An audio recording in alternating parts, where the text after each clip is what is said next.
අපේ මන්ත්‍රී කාමරේ ඉඳගෙන පිටත්තර පුද්ගලයෙක් අපිට අභියෝග කරන්න හිටිය වෙන වීඩියෝ එකක්. හැබැයි ඒ වීඩියෝ එක පැත්තකින් තියලා මේ ගැන කතා කරන්න ඕනේ කියලා හිතුනේ අද නුවර වෙච්ච සිදුවීමත් එක්ක. අද නුවර නගර සභාව ඉස්සරහා සෝමෙට බාල්දියක් පෙරලලා තියෙනවා. සෝමේ එහෙම නැත්නම් සංක දමින්ද මීට දවස් 2-3කට විතර කලින් නගර සභාව ඉස්සරහා වියලි ආහාර එකතු කරන, පානීය වතුර බෝතල් එකතු කරන, සනීපාරක්ෂක ද්‍රව්‍ය එකතු කරන වැඩපිළිවෙලක් හදාගත්තා. මේ වැඩේ කරගෙන යන අතරතුර අද විපක්ෂයේ മന്ത്രി කණ්ඩායමක් ඇවිල්ලා සෝමෙට තර්ජනයක් දාලා යනවා. මේකට මහනුවර මහනගර සභාව භූමිය තුල മന്ത്രിවරුත් දන්නේ නැතුව මේ මෙහෙම දෙයක් කවුද සෝෂල් මීඩියා එකේ ඔක්කොම දාන්නේ මන්ත්‍රීවරු 20 දෙනෙක් ඉන්නවා. මේක මහා අසික්කිත අශීලාචාර තුච්ච තර්ජනයක් හින්දායි මේ ගැන කතා කරන්න ඕනේ කියලා හිතුනේ. මං කලින් වීඩියෝ එක කරනකොටත් කිව්වා මේ වෙලාවේ දේශපාලනය පටලව ගන්න යන්න එපා. දේශපාලනය අපි පස්සේ කතා කරමු. මේ ව්‍යසනය වෙලාවේ මිනිස්සු වෙනුවෙන් එකට හිටගමු කියන එකයි මං කලින් වීඩියෝ එකෙත් කතා කළේ. හැබැයි සමහරුන්ට සිංහල තේරෙන්නේ නැහැ. සිංහල තේරෙන්නේ නැති හින්දා මේ වෙලාවෙත් මේ ව්‍යසනය මැද්දේ දේශපාලනය කරන්න යනවා. දේශපාලන මතිමතාන්තර කෝන්තර හින්දා රණ්ඩු සරුවල් කරගන්න යනවා. මේ වෙලාවේ ප්‍රශ්නේ මොකක්ද? මේ වෙලාවේ ප්‍රශ්නේ රටේ ජනතාව. රටේ මිනිස්සු මුහුණ පාලා තියෙන අර්බුදය. මිනිස්සුන්ට කන්න බොන්න නැහැ. වතුර ටිකක් නැහැ. ඉන්න හිටින්න තැනක් නැහැ. ඒ වෙනුවෙන් රටක්ම කම්පා වෙනවා. රටක් විතරක් නෙමෙයි මෙච්චර කල් ගහගත්තු වෙන රටවල් දෙකක් පවා කම්පා වෙලා මේ වැඩේ වෙනුවෙන් ඉඩ දෙනවා. සරලවම ඉන්දියාවේ අහස පාකිස්තානයේ වෙනුවෙන් ඉඩ දෙනවා. පාකිස්තානයේ ආධාර ටික ලංකාවට අරගෙන එන්න. තත්ත්වය එහෙම වෙනකොට මහනුවර නගර සභාව ඉස්සරහා විපක්ෂයේ മന്ത്രിවරුන් ටිකක් නරිනාඩගමක් නටනවා. අපි නිකන් කට්ටිය නෙමෙයි අපි නිකන් අපි මේ මහ ජනතාවට වග කරන මහජන නියෝජිත මහජන කොළඹින් ආපු එකයි ඔක්කොම හරි. ඉතින් ඊයේ දවස්වල කරා වෙන්නේ මේ බඩු එකතු කරන එකයි මිනිස්සුන්ට බඩු බෙදන එකයි අපිට ප්‍රශ්නයක් නැහැ. හරිද මේක නුවර මිනිස්සුන්ට කන්න බොන්න ටිකක් නැති වෙලා තියෙන වෙලාවේ අඩුම තරමේ නුවරට ළඟා වෙන්නවත් බැරි වෙලා තිබ්බ වෙලාවක කවුරු හරි කමන්නේ. ඒක සෝමේ වෙන්න ඕනේ නැහැ. කවුරු හරි කමන්නේ මෙහෙම වැඩක් පටන් ගත්තාම අපි කරන්න ඕනේ ඒකට සපෝට් කරන එක. සෝමේ දවස් 2කට විතර කලින් නුවර නගර සභාවත් එක්ක මොකක් හරි එකඟතාවයක් ඇති කරගෙන ටෙන්ට් එකක් ගහගෙන එතන වියලි ආහාර එකතු කිරීමේ වැඩපිළිවෙලක් හදාගත්තා. ඒ හදාගත්ත වැඩේ හොඳට කෙරීගෙන ගියා. එතන වැඩපිළිවෙලක් ඉෂ්ට වෙනවා නම් අපි කරන්න ඕනේ මොකක්ද? ඒ වැඩපිළිවෙලට තව දුරටත් සහයෝගය දක්වන එක. මම ඊයේත් කියපු කාරණාව මේ වෙලාවේ මේ වැඩ කටයුත්ත කරන්නේ කවුද කින්ද මන්ද කියලා ජාතකයේ හොයන්න යන්න එපා. ඒක කවුරු කරනවා වුණත් ඒ කරන කෙනාව අගය කරන්න, ඩීමෝටිවේට් කරන්න යන්න එපා. මොකද මේ වෙලාවේ වැදගත් වෙන්නේ කරන කෙනාගේ ජාතකයට වඩා වැදගත් වෙන්නේ මේ රටේ මිනිස්සුන්ට බත් ටිකක් කන්න පුළුවන් වෙන එක. මේ රටේ මිනිස්සුන්ට පිරිසුදු පානීය ජලය ටිකක් හම්බ වෙන එක.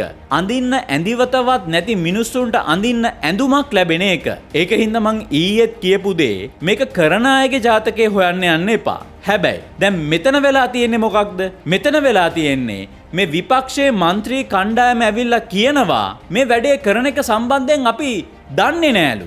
අපි දැනුවත් වෙලා නෑලු. මං අහන්නේ විපක්ෂයේ മന്ത്രി කණ්ඩායමෙන් ඔයාලා මෙච්චර දවසක් අඩුතරමේ දැන් දවස් දෙකක් අපි දන්නවා සෝමේ නුවර බඩු බෙදනවා කියලා. ඔයාලා දන්නේ නැත්නම්, ඔයාලා දැනුවත් වෙලා නැත්නම් ඔයාලා ලැජ්ජ වෙන්න ඕනේ. පළවෙනි කාරණාව ඒක. දෙවනියට දැනුවත් වෙලා නැත්නම් දැන් හරි දන්නවනේ. දන්නවනම් ඒ මනුස්සයාට දැන් හරි ඒකට සහයෝගයක් දෙන්න. එහෙම නැතුව කරන්න ඕනේ මේ ගැන අපි දැනුවත් නෑ, අපිව දැනුවත් කිරීමකින් තොරවයි මේක කරලා තියෙන්නේ. ඒකින්ද කොමසාරිස් මේකට වග කියන්න ඕනේ වගේ එතන සද්ද දාලා හරියන්නේ නෑ. මෙයාට මේ භූමිය දීලා තියෙනවා කොමසාරිස් මෙහෙන් යන්න ඕනේ. මං එකක් කියන්න. කොමසාරිස් නම් ওই වැඩේට සෝමෙට සහයෝගය දුන්නේ අත් දෙකම උස්සලා. මේ වෙලාවේ කොමසාරිස් වෙනුවෙන් පෙනී ඉන්නවා. කවුරු හරි සහයෝගය දුන්න කෙනා වෙනුවෙන් මේ වෙලාවේ ජනතාවක් විදිහට සහ මම පෙනී ඉන්නවා. කොහේ හරි කමක් නැහැ. නීත්‍ය අනුකූලව කාගෙන් හරි අහලා අවසරයක් ඇතුව සහ විනිවිදභාවයකින් යුක්තව වැඩක් සිද්ධ වෙනවා නම් ඒ සිද්ධ වෙන වැඩේ හරහා මිනිස්සුන්ට බත් ටිකක් කන්න පුළුවන් වෙන පරිසරයක් නිර්මාණය වෙනවා නම් මහනුවර උග්‍ර ලෙස තියෙන ජල ගැටලුවට විසඳුමක් ලැබෙනවා නම් ඒක නෙමෙයිද වෙන්න ඕනේ. ඒ විපක්ෂයේ മന്ത്രിද කවුද මන්ද කියන එක්කෙනා කෑ ගහලා කියනවා අපි මහජන නියෝජිතයෝ. මහජන නියෝජිතයෝ නම් කරන්න ඕනේ මොකක්ද? මේ වෙලාවේ මහජනතාව පීඩාවට පත්වෙනවා. ඒ පීඩාවට පත්වෙන මහජනතාව වෙනුවෙන් පෙනී ඉන්න එක නෙවෙයිද? එතකොට අඩුම තරමේ මෙහෙම හරි මිනිස්සේ බඩු ටිකක් එකතු කරලා දෙනවා. ඒ මිනිස්සයාට ඉන්න ෆලෝ බේස් එක, ෆෑන් බේස් එක, ඒ මිනිස්සයාගේ වීඩියෝ ටික බලන කට්ටිය එකතු වෙලා ඇවිල්ලා බඩු ටිකක් එකතු කරලා දෙනවා. අනේ දෙයියනේ මේ ටික අරන් එන්නේ නුවරට, ගම්පොලට, කොත්මලේට, ඒ ආශ්‍රිත ප්‍රදේශවලට. එහෙනම් කරන්න ඕනේ මොකක්ද? කරන්න ඕනේ මේ බඩු ටික තමන්ගේ ප්‍රදේශයන් වලට අරන් යන එක නේද? ස්වේච්ඡාවෙන් ඉදිරිපත් වෙච්ච මිනිස්සයාට තව ටිකක් සහයෝගයක් දීලා කොහොම හරි කරලා තමන්ගේ ජනතාවට කන්න බොන්න ටිකක් හොයලා දෙන එක නේද? තමන්ගේ ජනතාවට අස්වැසිල්ලක් අවශ්‍යයි නම් ඒ දේ කරන එක නේද?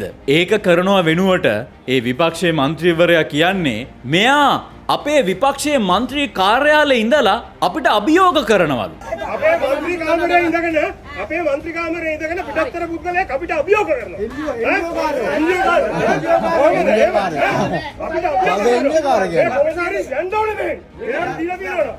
මහත්තයෝ, ඔයාලට අඩුම තරමේ රැස්වෙන්ව විපක්ෂයේ කාර්යාලයක් හරි ඉතුරු වෙලා තියෙනවා. හිතලා බලන්න, ඔයාලට ඡන්දෙ දුන්න මිනිස්සුන්ට මේ වෙලාවේ රැස් වෙනවා තියා මේ වෙලාවේ ඉන්න හිටින්න ගෙයක්වත් නැති තත්වයක් තියෙන්නේ. සමහර මිනිස්සුන්ගේ ගෙවල් නෙමෙයි, ගෙවල් පිටින් ඒ මිනිස්සුනුත් මිය ගිහිල්ලා තියෙන්නේ. අඩුම තරමේ ඒ මිනිස්සුන්ගේ මලකඳවත් ගෞරවාන්විතව මිහිදන් කරන්න අවස්ථාවක් අහිමි වෙලා තියෙන්නේ. සමහර මලකඳන් මිහිදන් කරන්න හොයාගන්න බැරුව තියෙන්නේ. කෑලි එක එක තැන්වල. තත්ත්වය එහෙම වෙනකොට ඔයාලා විපක්ෂයේ മന്ത്രി කණ්ඩායමක විපක්ෂයේ മന്ത്രി කණ්ඩායම් රැස් වෙන්න ඕනේ മന്ത്രി කාර්යාලයක් වෙනුවෙන් අයිතිවාසිකම් ඉල්ලන එක මං අහන්නේ සාධාරණයිද? හරිනම් කරන්න ඕනේ අපි හිතමු සෝමේ ওই වැඩේ උතන කළේ නැහැ කියලා. එහෙනම් ওই විපක්ෂයේ മന്ത്രി කාර්යාලය දෙන්න ඕනේ අවතැන් වෙච්ච ජනතාවට.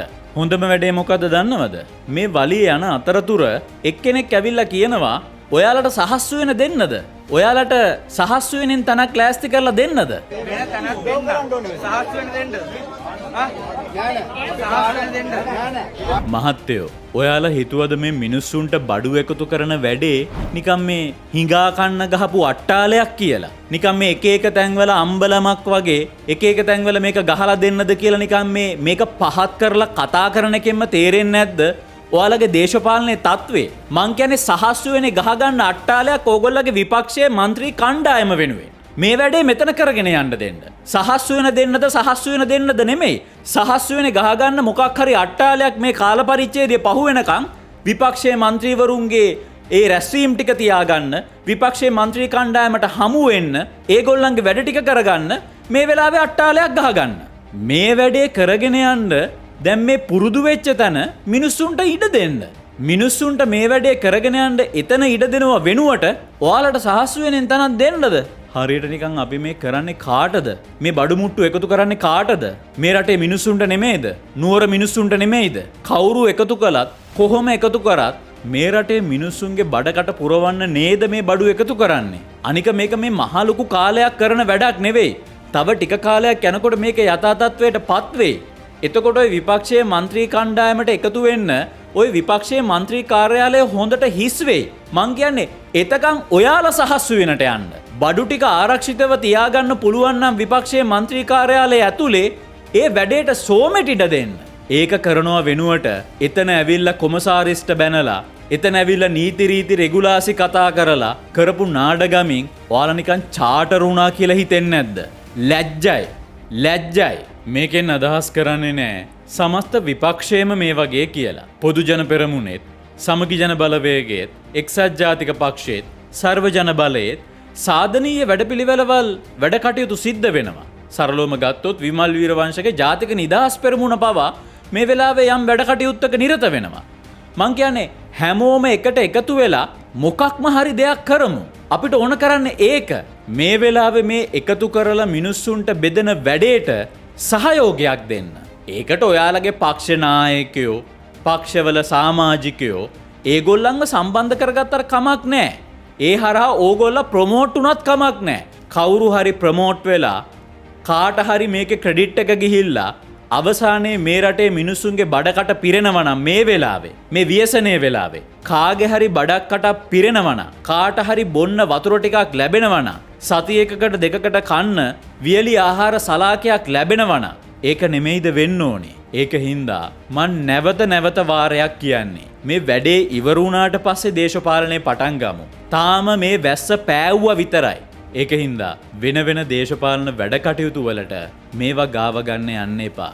ඔයාලට පොලිටිකල් ඇරියස් තියන්න පුළුවන්. නමුත් මේ ව්‍යසනයට අපි එකට එකතු වෙලා හිටගමු. අපේ මන්ත්‍රී කාමරේ ඉඳගෙන පිටත්තර පුද්ගලයෙක් අපිට අභියෝග කරනවා.